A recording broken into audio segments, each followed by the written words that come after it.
I read a book that blew my mind just now. I read a book called, there's a couple of books. See, you're doing it already. So we've only been talking for about 30 seconds and a beautiful quote came out. As Devlin, welcome to Visionaries. Best set design, as Devlin for the Never. I am a stage designer and also an artist.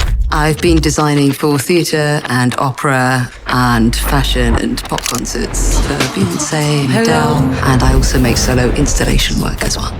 Can you remember the first time you saw your work at massive scale? We're talking the Beyoncé concerts that you've done. How did you feel? The first time I remember having that, it's bigger than I made it, was actually the very first project I made. While Ez's canvas varies, she's always known for crafting breathtaking, thought-provoking, immersive experiences. I call my work stage sculpture. We're a bit like pilots navigating a flight path for 100,000 passengers. You've spoken so powerfully about the audience and you're serving them with every work. Most people are looking at the stage and you might be looking at the audience. The intelligence of a gathered group of people, the potential for shifting of perspective and possibly change. You know, the question I get asked all the time when I do a talk is, how do you retain your sense of self, especially when you're collaborating with celebrated people? I didn't go into it to retain a sense of self. I went in to see through the eyes of another. If anything, to lose a sense of self. You described your work as a series of projects seeing through the lens of others. 120 projects. How does it feel to have it out in the world? It's a sort of diagnostic series of ways of seeing. What would you say to the young people who are inspired by your path and can't seem to find their own way? Walk away from the rooms that you don't like.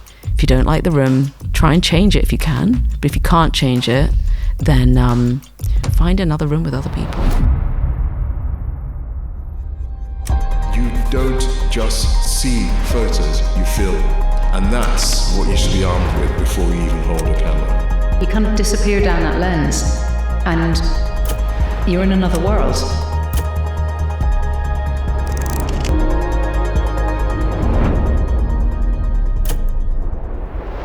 A quick note before we dive in. This episode is brought to you in partnership with MPB, who make it easy for storytellers to buy, trade, or sell camera equipment. I've used them myself as a sustainable choice for purchasing kit, like this Nikon FM2. I really recommend checking them out at mpb.com. As Devlin, welcome to Visionaries. Thank you for that gorgeous introduction. As every time I see you, you're so grounded, you're so humble, and yet you have the conviction and self-assurance, and I admire it so much. What puts you out of your comfort zone? Are there things that still scare you with everything that you've done? Are there commissions that come your way? Are there ideas that you come up with that push you to your own edge? I mean, I'm really crap at sport. I live with a family who are all really sporty. Really? If you throw anything at me, I will duck. And that scares me. I can't carry my hand-to-eye coordination. If I try and, you saw me with that, but if I try and carry my helmet and a bag and a phone, then I will just stand there paralyzed. If I die tomorrow, which I really hope I don't, but if I did, what it would have to say on my grave was, she did a lot, it was all good, but she didn't dance enough. I think we should all dance more, right? I think that could be on many people's gravestones, right? Yeah. We spend too much time on the computer, not time dancing. But I think in terms of answering your question about being out of the comfort zone, you get to a point where you have an instinct straight away of what to do. I used to question myself much more when I was younger. I used to a lot of the time go, oh, this is my first idea, I better have a different one, or maybe it's wrong. And now I really don't. I go, okay, this is the idea, we're doing that. Maybe I should be more uncomfortable about things, but I feel time is short, man. You know, I read the Steve Jobs, very moving, Steve Jobs emails to himself. Steve Jobs was adopted and very aware of the sacrifices his parents made because they'd promised his birth mother, who was a college student, that they would send him to college. And they didn't have the money to, really, but they did. They made sacrifices in a big way. And he would look in the mirror from the age of 17 every morning and say to himself, if this was my last day, would I be happy with how I've spent it?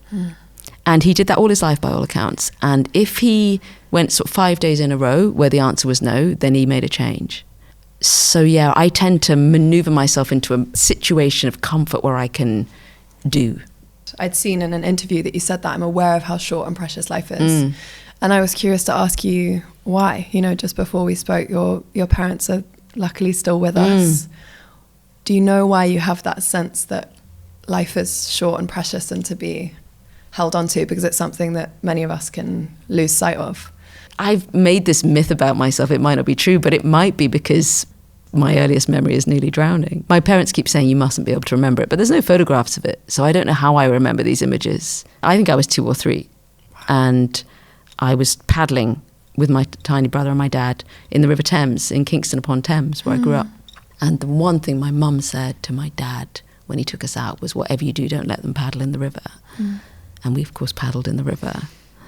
And there's no photographs of me doing this, but I remember what I looked like. I remember the little stepping stones. I remember the whole thing. And I remember the water. I remember being under the water. I remember it was kind of greyish, greenish. There were little bits of rock, little bits of seaweedy stuff. It was kind of gritty. And there was a light coming through. I remember what it looked like. And I don't remember kind of panic or fear. Now I interpret it as remembering that this is different. This is a medium other than air. But I may be overlaying that now. But also probably my biggest memory must have been someone saved me. I was saved. You know, my dad immediately scooped me up, but I wouldn't go near the water after that. I wouldn't swim. You don't remember experiencing fear, No. but you remember light. Yeah. Which is interesting because one of your most famous quotes is, you sometimes need to start without light to find it. So I wonder if in that moment, the influence of light becomes some kind of thread in your work. It may be, and you know what? It makes sense to me. You know, my family kind of laugh at me. They say, oh, you know, my dad goes, oh, you're always going on about that. It wasn't that bad. I'm like, but actually it helps me to make sense of myself. And if it's my own little myth about myself that helps me make sense of myself, then I recommend everybody do that. You know, everybody thread your necklace of moments together to make sense of yourself. That's why I go to therapy. Well, then you're more useful. So I have this with me. Yes, good. Your book, your first monograph. Yeah. And I immediately noticed when I got it that it's shaped like an aperture lens. And when I did some digging about that, I saw that you described your work as a series of projects seeing through the lens of others. And I love that. And I thought it was a great point of departure of this conversation. Because for me, visionaries are people who really see others, invoke empathy through their work. And I know that that's what you do. So tell me about this book, 900 pages, 120 projects. How does it feel to have it out in the world? Well, you know, when you go to the optician, it may be now that the machine is more technically advanced, but in the old days, the optometrist would put a lens in front of your eye and he'd say, how does the world look through that? And he'd say, oh, it's okay. And then they add another one. Is this better or worse? Better or worse? And then they add another lens like that. And it's a sort of diagnostic series of ways of seeing. And I guess the reason why the book is a series of overlapping irises at the beginning is a reflection of that practice, but also inscribed on those overlapping irises is the name of everybody I've ever worked with, ever. And that includes my ancestors. That includes the books I've read that have been seminal to my thinking. And it's a sort of cosmology in the vein of Jorge Luis Borges when he said, I do not believe that I exist actually. I am the sum total of every book I've ever read, everyone I've ever loved, every road I've ever walked down, every mountain I've ever climbed up, every river I've ever swum in. See, you're doing it already. So we've only been talking for about 30 seconds and a beautiful quote came out. It was a way for me to thread myself together because over 30 years, the practice has been branching. I read a book called A Necklace of Raindrops when I was a child by Joan Aitken. And it was a fairy tale. But it was a way to thread myself together and find the through line that conjoined a line of inquiry through all these branching works. What has been that line of inquiry? Because I guess the power of being able to see from another person's perspective, which is how you describe that, is to, and I heard you describe it like this, other people. And how important is that to you? Is that a through line that you've seen? Is it one that has become more important? It feels to me that we're in more divided times than we've been. How important is it that we use art to un-other and to deeply see others? When I began making choices, there was no clarity. You know, I can look back now. But the choices I made at the time were based on how I felt in the rooms I walked in. If I walked into a room and it smelt slightly feral and people had stayed up all night and there might be a little mouse, someone had been eating a pot noodle all night and there was opera playing and people were talking about a play and making little model theatres, I wanted to stay in that room. And I made a lot of the decisions early on based on, do I feel good in this place with these people? As simple as that. And if I felt good about the place and the people I stayed, and if I didn't, I moved on. Was that instinct? Would you describe it as instinct? I guess so. I think it's just understanding that you can think with the pores of your skin and with the hairs on your arms and with the undersides of your feet. All of these things are thinking. I didn't know that at the time, but that's probably what I was doing. And then I guess now, looking back, perhaps the instinct to make theatre, which was the first sort of real choice I made. I had a place at Central St. Martin's after I'd finished the foundation course to do an art degree. I'd already done an English degree, so I was a little long in my education. And I had that place and I walked into the room where I would have been for 3 years. And it was a beautiful white room. And then I walked into this other feral room. And I just thought, I'm not ready for the white room yet. I don't feel I have enough to say. I don't feel I want to be on my own. And that was an important choice. I wanted to make work with others. And I think I didn't want to enter into the market of work. You know, it was the time of the young British artists, an exciting time of art in London in the 90s. But I didn't quite understand the idea of making things a number of times to sell some of them. I didn't piece it all together. So I kind of wandered into a situation where there is no client.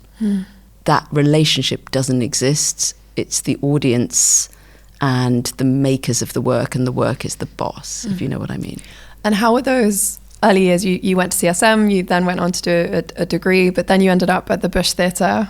Creative limitations, the size of the space. I mean, how was it back then in those early years to make work? It was feral. It was sellotape and string, badges, posters, stickers and T-shirts. It was up all night, nails, in your mouth while you were looking for the gaffer tape. It was a time when it was hard to make films, I think. So there were quite a few writers who had kind of, I guess, written films, but decided in the meantime to put them on in the theatre. So you would have a play which might have been written with the bedroom, then the bus, then the park, then a hospital. And so you couldn't do a naturalistic kind of environment because it had to flow. So that was a great training for me. And it all had to happen in a room that was, maybe 4 meters wide by 7 meters wide and about 3 meters tall, with 75 people sitting in a circle watching, with very high expectations and some really good actors. You mentioned this word client, and it's funny because my research before today, I was thinking about that. You've spoken so powerfully about the audience and you're serving them with every work. You've described sometimes, you find most people are looking at the stage and you might be looking at the audience. So who are you serving with your work? In my studio, we're quite careful on our vocabulary. And I'm afraid the word client is banned. Is it? I didn't come across that word until 2016, and I'd been practicing already since 1996. So for 20 years, no one said the word client to me. You don't say it in theatre because you're not really being paid. You get paid a modest amount, but you're being paid, I guess, by a theatre company. A lot of it is state subsidised, so it's part of a system of tax and subsidy. There's definitely a hierarchy in theatre. You are working below the director who will say what they want it to be, and the playwright, if they're living. But they're not paying you. They're not your client. They're the director. They're your collaborator who is hierarchically above you. So the first time I heard the word, it was in 2016, and I had misread an email. The email, when I looked at it later, had probably said something like, do you want to do a piece of experiential marketing for a perfume?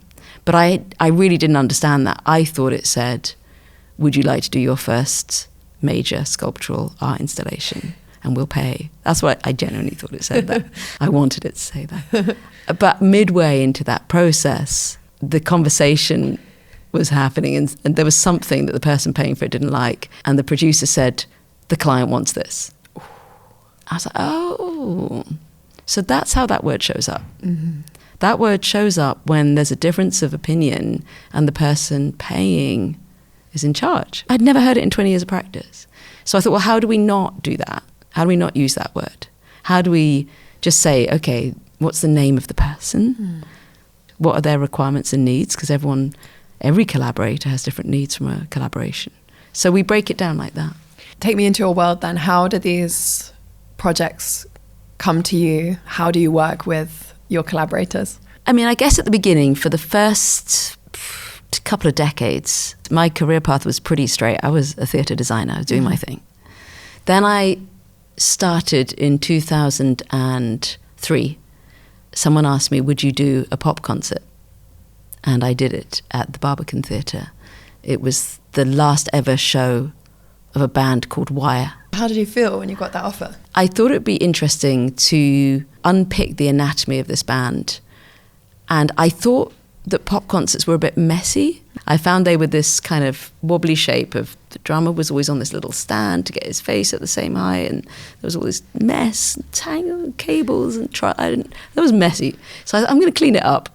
So I put these poor unsuspecting 4 members of a band in 4 boxes, which is very standard now, but it wasn't then. And then I put a gauze on the front, a rear projection screen on the back, and I wired them up to an ECG reading machine so that we could monitor their heartbeat on the front projection. And I wanted to put them in an fMRI scan, but that was obviously complicated and beyond my £2,000 budget. The whole point was to somewhat create a portrait of this band. So projected the bassist's eye, the drummer's nose, the singer's mouth, the guitarist's eye. And we stapled this thing all together because we couldn't afford Velcro, which meant at the end they couldn't come out to take a bow. But it was still good. So that was the first one. And were they on board? How did they feel when you came along and started to monitor their heartbeat? I mean, they were very game. The drummers fell off, so he flatlined. But I don't think anyone minded. So it started like that, and then it went on to a lot then of concerts. Yeah. And then that led to all sorts of things. So in the beginning, it was like that. And then now it's really about having sort of identified a bit more this line of inquiry, which is a question you asked me was, what is it? And I guess it is seeking of porosity. Porosity between self and other in terms of species and biosphere and humans, and porosity between self and other in terms of humans and other humans. And I think also an understanding of the species of the audience. I believe that the audience is a very intelligent species. When human beings sit together and decide to focus on something, put their distractions away for a minute, they will know instantly when something is true or false, I think. I didn't know that when I went into theatre, but I think that's what I've learned. So the intelligence of a gathered group of people, the potential, not only for porosity, but for shifting of perspective and possibly change. When I met you, it was at the UN Climate Conference. You had just finished making this incredible installation for us.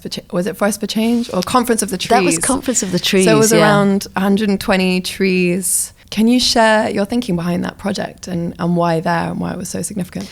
I had read the Overstory, Richard Powers. It was so instructive to read a chunk of a book. The first sort of third is seen really solely from the perspective of the trees. And as a human, you're forced to shift your sense of time passing. You have to adjust the calibration of how you view time to keep up or keep down with the speed that a tree perceives time.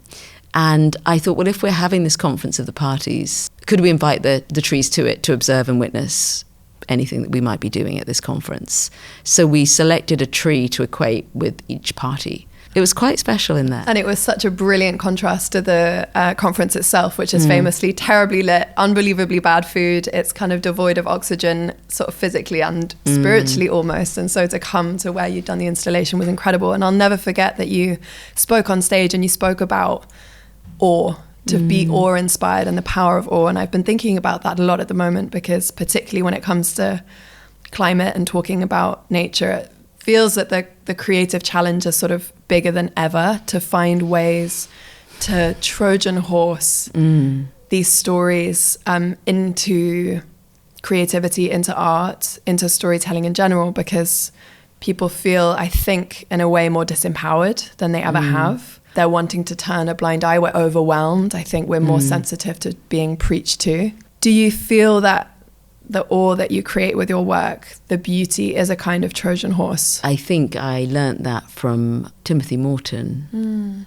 who was in conversation with Hans Ulrich Obrist at the Serpentine, and he reached a place of real grief in the conversation. I think he was weeping.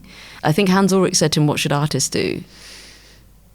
And I think he said, "Please, please don't preach. Preaching kind of got us here. Please don't preach. Please amaze us into changing our minds." So that really resonated with me. And do you think it's possible? Does that amazement create a sense of change? And do you think it can change things at a systemic level? A combination of art and magic, because I've been working with magic and illusion, but without knowing why.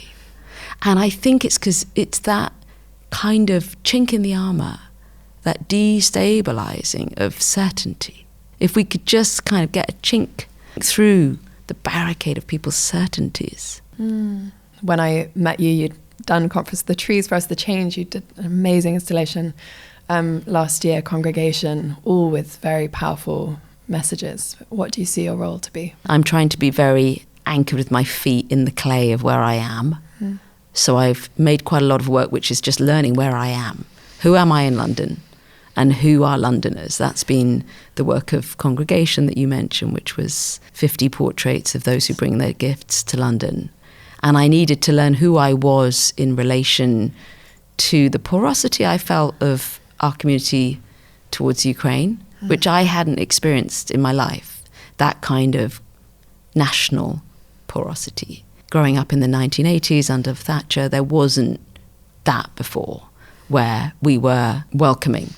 And yet, in parallel, the brittleness of the discourse around invasions on beaches, stop the boats, when it came to people coming from Somalia or Afghanistan or Congo. And I wanted to understand that dissonance, why? And I thought, well, if it's in my community, the first place I need to look is in me, because it's probably in me. I need to find it. I need to catch it. So I wanted to find my own unconscious biases, and that was what I was doing in that project, was drawing without speaking and trying to meet people just through their faces who had experienced displacement, who'd come to London as refugees, bringing gifts, and to stare into someone's eyes for 45 minutes and try humbly to leave traces of that encounter in chalk and charcoal, when it's not what I normally do. I haven't spent 30 years making portraits. So I didn't want to, get it wrong. I didn't want to offend. I caught myself at all sorts of mental, lunacy, trying to do it right. And I learned a lot about myself and about how to mitigate my own unconscious biases. Must have been so powerful to be so up close. There's a phrase I love, and I always wish that I remember who said it, but it's that prejudice doesn't survive proximity. There were experiments done around just the simple act of being in front of someone and holding eye contact with them, in emotionally connecting and to letting go of prejudice. And they did that, I remember, around the refugee crisis years ago, but so powerful. And I didn't know this theme also about London, because I remember Coming Home Again was also the species that were on the conservation list, so species that are at risk of being lost from London. I travel very far, I get on the plane and go, but you're being inspired by what's around you. Come Home Again was a couple of years before Congregation, and it was an invitation, a very simple invitation, which was, will you make a portrait of Londoners? Actually, well, not even a portrait, make a piece about Londoners. And at the time, I asked, well, could I make it about Londoners who are more than human? And first I needed to find out how many are there, because I didn't know that there are 15,000 species of Londoner, of which human happens to only be one. Love that. Londoners who are more than human. And that's not even including all the Londoners who live inside each human. So there's another cajillion that I didn't even include. I want to do that next, actually. What I really want to do next, I want to draw my own bones. Well, I just did this residency at MIT, and they did an fMRI scan, and so I met my own brain. It was so exciting. What's an fMRI scan? It's a functional MRI scan. It means that you are functioning while they do it. So they give you really hard, like I was really struggling, tasks of maths and sort of non-verbal reasoning things that I was kind of panicking at. But they want to see which parts of your brain are doing stuff. Right. So I had that. Were there any clues to why your brain is so extraordinary? Was it over-functioning in certain areas? What did you learn? I don't think it was anything extraordinary. I think it was just extraordinary for me to witness the geometry, geography and architecture of what's inside my mind. And I just read recently about an artist who spent quite a lot of time drawing anatomy, drawing bones. And I would really love, having drawn my city, I actually want to go in to myself more and draw the bones, and I'd love to draw the creatures, or the microbiome. I read a book that blew my mind just now, which is called My Stroke of Insight. It's by a neuroanatomist called Jill Bolte Taylor. She's done a pretty famous TED Talk in 2008 about it. She had a left hemisphere brain stroke, and because she's a neuroanatomist, she was aware that she was having a left brain hemisphere stroke. She was able to document it. Wow. And she observed that when the left hemisphere was down, she attended to the world only with the right hemisphere.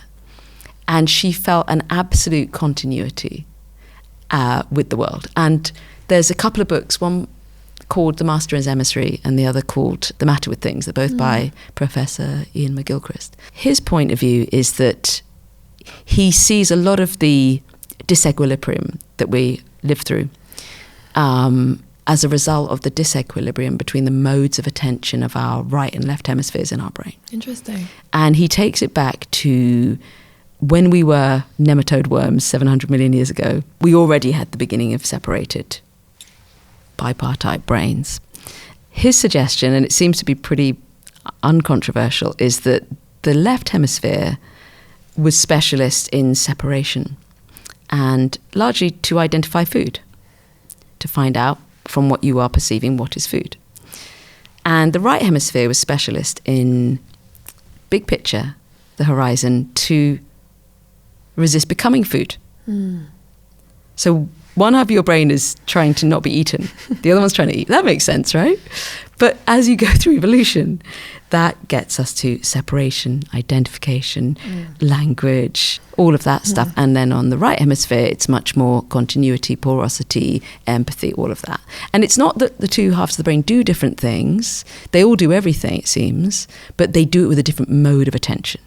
So Jill Bolte Taylor knew all this. And so she experienced this bliss while she was having a stroke. Her book and her TED Talk are really about trying to encourage practices which try to recalibrate the equilibrium between mode of attention of right and left hemisphere. Because the theory is that really for a couple of millennia, we've been gradually prioritizing through language, through the use of language perhaps, we've been prioritizing the mode of attention of the left hemisphere. Where do psychedelics fit into that? Probably by tuning the left one down and tuning up quietening the left and tuning it. Probably. I don't know enough about it. I have to look into it.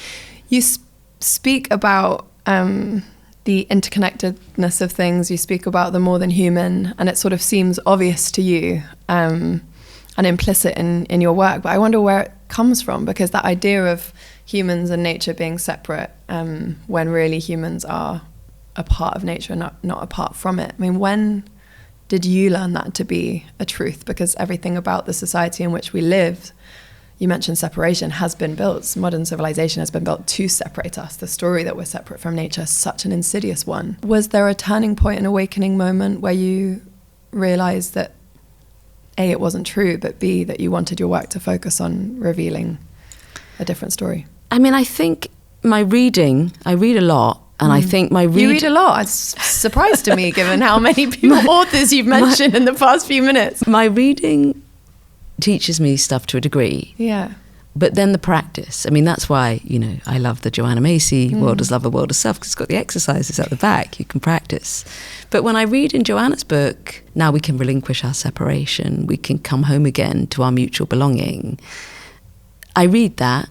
And I practice her exercises at the back of the book. But then for me, the sustained meditation of 4 months of drawing more than human Londoners, 243 of them, 60 bats, 32 moths, 52 birds, some snakes, some rabbits, some plants. What happened there is I also got very tired because I was trying to cram it in. I'd run out of time. I had to get it all done. And very late one night, I checked my email and Hans Ulrich Obrist, who's my dear colleague at the Serpentine, said, listen, we've held the printing of this poster that you promised you would do for our Back to Earth exhibition, and you're the only one who hasn't delivered. You need to get it to us by the morning. I was like, okay. So I put my hand on the table and I drew it on my hand. I was really tired. I wasn't really thinking. I just did it. And then I cut out the animals I'd been drawing and stuck them on. And I made this gesture of continuity between the geometry in my hand and the geometry of these animals. And I felt continuous because I was practicing, because I was drawing it. Does it make a difference for you what scale you're working at? Because you've worked at different scales. You're mentioning the intricacies within our bones, within our lungs. Of course, you've worked on huge theatre productions, but also set designs. How does that scale shape the work that you make? I don't know why I like doing really big things. I guess I'm really interested in edges of things. Our brain, I think, is a great edge detector. Pretty much all the information that we piece together is about the edges, I think. So I'm really interested in the human form in relation to the parameters that surround it. And I think that may be why I was interested in theatre, literally at a very basic level, walking into a room where people were putting small human figures in these square frames of a theatre box. And I wanted to mess with that instinctively. I wanted to put more pressure and say, well, what happens if the frame is tight around the human? And what happens if the human is giant? And I guess the thing about scale, when you look at a model of a house or a theatre, I defy you to introduce me to a human who doesn't go, wow. Humans love models, right? Yeah. And I think they love them because two things happen. I think when you look at a scale model, at once you feel like a child, like you could fit in it. You transpose yourself and you feel small, and you have that sense of what it was like when you were small. At the same time, you feel giant, and you can see the system. You can perceive the system. Like when you look down on a maze or a map, you can find your way, whereas when you're lost in it, you can't. So this holding at once two modes of being able to see the whole system and being tiny and lost in the system, that's the art of being human, I think, or being conscious, or being left brain, right brain. That is the art of it. That's what we are. So I'm really interested in both scales. I'm not that good at medium size. You go super small or very big. Can you remember the first time you saw your work at massive scale? We're talking the Beyoncé concerts that you've done. Do you remember the first time? How did you feel? Were you so preoccupied with how the audience were feeling? Are you absorbing the atmosphere? How was it for you? Take me back to that moment. The first time I remember having that, it's bigger than I made it, was actually the very first project I made in 1996 at the Bolton Octagon Theatre. Wow. I'd been making little models probably most of my life, and I'd done this intense one-year theatre course, and I'd won this prize, and the prize was a job in Bolton. And I'd made this staircase. I'd been sweating over this staircase. It was my prize-winning model. I'd been carving it and making these little tiles. I was so But the scale is tiny at this point. The scale, it was 25 times smaller. When you're doing that, that's for a theatre, you do it 1 to 25. Once you get into stadium, you might do 1 to 500 or 1 to 1,000, but this is 1 to 25. And I showed up in Bolton to the workshop, and a lovely man called Richard Foxton, who was the resident designer who took me under his wing, because I knew nothing. He said, right, we're going to come in and we're going to see your staircase. It's being built. It was a wall and a staircase and a shower. It was a whole piece of set. And I smelt these angle grinders. It was the smell of a workshop, of a bunch of people making stuff.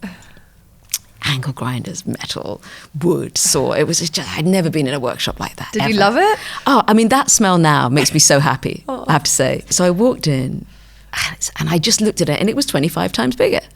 I went, wow, it's amazing. It's fantastic. And after I came out, the very nice guy, Richard Fox, he said, don't you think it was a bit green? I said, you're probably right.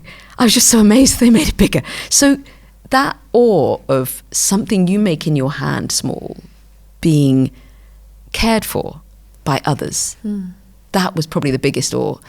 Visionaries is all about celebrating and supporting storytellers, which is why I'm so excited to be working with NPB, who make it easy to buy, trade, or sell camera gear. I've used NPB myself, not only to buy kit like this Nikon FM2, but to pass on the cameras that I no longer need so that other storytellers can keep creating. It's a really affordable and sustainable way to access the tools that help us to tell the stories that matter. Take a look at npb.com. The discovery of that room where I could study theatre came at a really crucial moment for me when I wasn't sure what to do. You know, like we all have those moments and I wasn't sure. And I think given the opportunity to work with people in a community like theatre where the work is in charge, I had no idea. I stumbled into it, had no idea how rare and precious that setup is. Now I still make theatre, but I do lots of other things. But I'm aware that this oddity right now of people gathering together, being quiet for 2 hours and paying attention. This is the great quote from Lindsay Turner, theatre director, when she said, "We still the ego for the greater good," at exactly 7:30 p.m. The actors agree to pretend that we're not there. We agree to pretend that we're not there. I mean, the oddity that we still do this, right? I still now find it daily ever more precious. But when I embarked on it, I just stumbled into it. You didn't know. No. It's sort of wonderfully relatable to hear that you did have chapters where you felt feelings of self-doubt, that you didn't know where you were going. It's the kind of thrilling but weirdly frustrating thing about reading people's autobiographies, because it's as if everything just made sense. You know, when we look retrospectively, this just led to this, to that, and they don't mention the sort of couple of years they were desperately trying to find their path, thinking, what the hell am I doing with my life? If you look at that book, there's a timeline in it. I decided to be encyclopedic, so I put in every single bit of work I've ever did. But what you'll see is everything above the line, there is in the book somehow. That might be a sketch or it might be a photo. All that pale grey stuff below the line, that stuff I didn't think worthy of inclusion. And it's about 50%. Good. You are mortal. What would you say to the young people who are kind of inspired by your path and can't seem to find their own way? You know, the question I get asked all the time when I do a talk is, how do you retain your sense of self, especially when you're collaborating with celebrated people? And it took me a while to find what the answer is. And it's actually when I was starting out, and even now, I didn't go into it to retain a sense of self. I went in to see through the eyes of another, if anything, to lose a sense of self. You know, if you're in a conversation like this, we're deciding what the design for that object's going to be in this stadium. I say I've got a vision, it's going to be this revolving cube, and I'm slightly boring myself already because I've done so many of them. And you go, well, actually, I saw it as a big mushroom, or I saw it as a more organic seaweed type thing. And I go, oh, God, I didn't see that at all. It's going to be hard to do. It's not what I would have thought of. It's the opposite to my instinct. And in the past, I would have been, you know, already machinating how to manipulate this thing back to my point of view. I would have been doing all that. But now I'm like, okay, let's run with that. Let's say it's a seaweed. Let's go. And then you explore and you go, okay, this is not what I would have thought at all, but let's try to find a path towards a common line of inquiry. That's the only thing to do in every, and even when I'm in the back of a cab and the driver says, oh, well, you know, all those people, you know, and you get some really point of view that's not your own. You go, okay, how are we going to find a path here through this conversation? We're going to move to something, we're going to talk about this guy's daughter. We're going to talk about the sport that he likes doing. Finding common ground. We're going to find a common line of inquiry. There will be one. There always is one. Is. So I think that's my guidance, really. Look for that in any collaboration and walk away from the rooms that you don't like.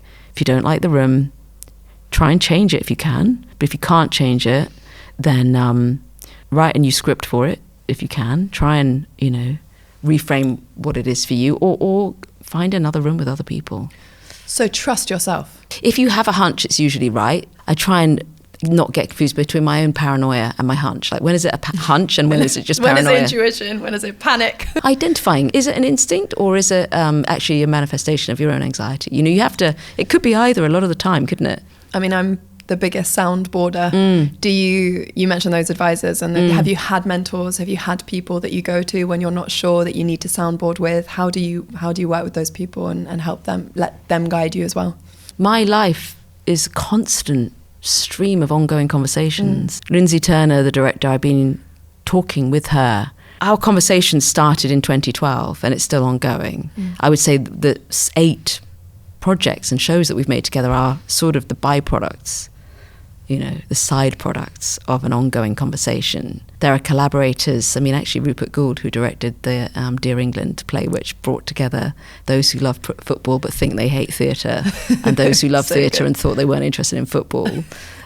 We first met in '96, so we've been having a conversation for 30 odd years. So I think continuity of conversation.